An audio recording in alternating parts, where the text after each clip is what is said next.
What's up, dribblers at mga shooters? Kamusta? Kamusta po kayo? Sinabi ni Coach Tim Cone para makatulong ang PBA sa paghahanda ng Gilas Pilipinas sa mga tournament. At si Dwight Ramos, sinabi niya kay Quintin Millora Brown at sa New Zealand at dito sa kanilang muling makakalaban na powerhouse na Australia. Tara, pag-usapan talakayin po natin yan sa video ito. Matapos po ako maglambing sa inyo ng isang like, share, comment down below, and don't forget to subscribe and hit that notification bell button para lagi po tayong updated sa ating pong mga video at lahat po ng ating shoutout ay nasa dulong bahagi lang po ng videong ito. Kung si Gilas Pilipinas Head Coach Coach Tim Cone ang tatanungin, syempre gusto niya ng mas mahabang paghahanda, mas mahabang preparation para sa paghahanda ng Gilas Pilipinas bago sila sumabak sa isang FIBA tournament at sa kahit saang tournament. Pero aminado din si Coach Tim Cone na ang kanilang paghahanda ay wala sa kanyang kontrol. Kaya naman ginagawa niya ang kanyang pinakamahusay na trabaho para sa kanilang paghahanda, lalo na nga po itong PBA season. May mga players pa nga daw po tayong nasa overseas. Narito po si Coach Tim Cone sa ulat ni Reventerado ng Spin.ph. Ang mga bagay na ito ay personal na wala na sa aking mga kontrol. Wala na sa ating kontrol. Meron kaming ilang particular na parameters kung saan kami magtatrabaho at sinusubukan namin gawin ang pinakamahusay sa loob ng mga parameters na iyon. Ngayon, kailangan nating baguhin ang buong kultura ng PBA. Gusto ko sanang magkaroon ng mas maraming time na nag-aalala ako sa mga bagay na wala tayong kontrol. Yan nga po mga sinabi ni Coach Tim Cone. Kasi kung siya talaga ang tatanungin, syempre gusto niya ng mas mahabang paghahanda para sa national team. At agree naman si Coach Tim Cone nang tanungin siya na mas paikliin ang PBA season para mas mapagbigyan ng mas mahabang pagkakataon ang ating national team na Gilas Pilipinas. Narito pong muli si Coach Tim Cone. Sa ulat pa din po yan ni Reventerado ng Spin.ph. Yes, oo. Pero again, sino may control dito? Nagtatanong ka sa maling tao. Kailangan mong tumawag sa ibang tao at tanungin sila. Kung ako gusto ko magkaroon ng mas maraming oras para sa paghahanda, ayan nga po mga sinabi at gustong mangyari ni Coach Tim Cone para sa paghahanda ng ating national team na Gilas Pilipinas. Kasi mga shooters, ang New Zealand at Australia bago ang FIBA Asia Cup, makakatapos nga lang po na muling pagharian niya ng Australia.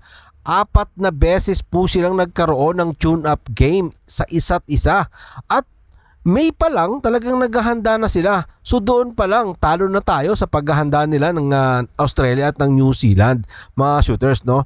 Kasi tayo may PBA, may KBL, may Japan. So papaano ang ating mga manlalaro? Paano natin sila pagsasama-samahin ng mas maaga, mga shooters, no? Again, hindi po biro maging national coach para sa ating pambansang kupunan. Napakahirap pong trabaho niyan. Talagang napakahirap na trabaho ang hinaharap ni Coach Tim Cone dito sa ating national team. Eto, pag-usapan naman po natin si Gilas Pilipinas gunner Dwight Ramos ay nagagalak nga po siya sa balitang pwede nang maglaro as local si Quintin Millora Brown at excited na nga po si Ramos sa 6'10" big man na makasama sa practice ng Gilas Pilipinas. Narito po ang mga sinabi ni Dwight Ramos kay Quintin Millora Brown sa ulat ni Matthew Lee ng Tiebreaker Times.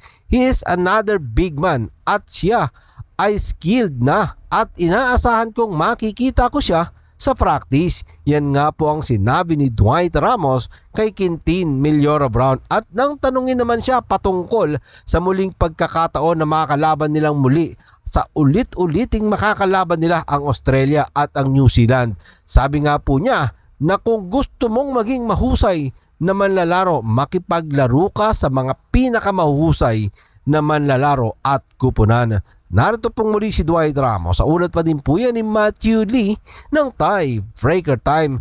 Sa tingin ko, ito ay isang mahusay. Kung gusto mong maging pinakamahusay, kailangan mong maglaro laban sa mga pinakamahusay. Kaya natutuwa ako na nasa pool tayo kasama ang Australia at New Zealand. May punto si Ramos doon, mga shooters, no?